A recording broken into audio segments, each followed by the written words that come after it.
आज मान्यवर second additional session जज वंदना कर मैडम को कोर्ट रे अक्यूज पद्मलाभ बेहेरा को गोटे एडल्टरेटेड ड्रग्स माने भेजाल कफ सिरप केस रे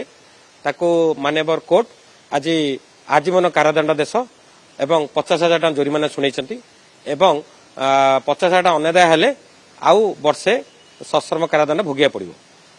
घटनाटी घटी 12/5/2022 रे घटना एइथरे हमर एसटीएफ क्राइम ब्रांच भुवनेश्वर गोटे सिक्रेट इनफर्मेशन पाइथिले जे गोटे महिंद्रा सुप्रो व्हीकल रे गोटे भेजाल कफ सिरप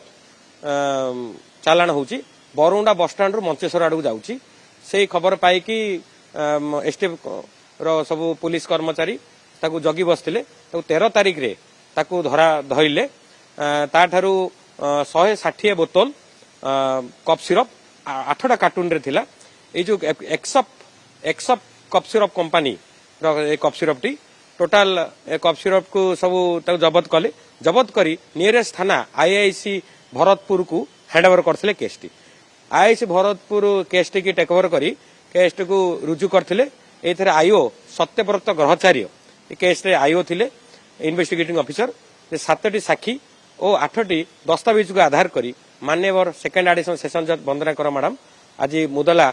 पद्मलाभ बेहेरा को लाइफ इम्प्रिजमेंट आजीवन कारादंड देश एवं 50,000 जुर्माना शुणी यही दंडटी ओडिशा प्रथम दंड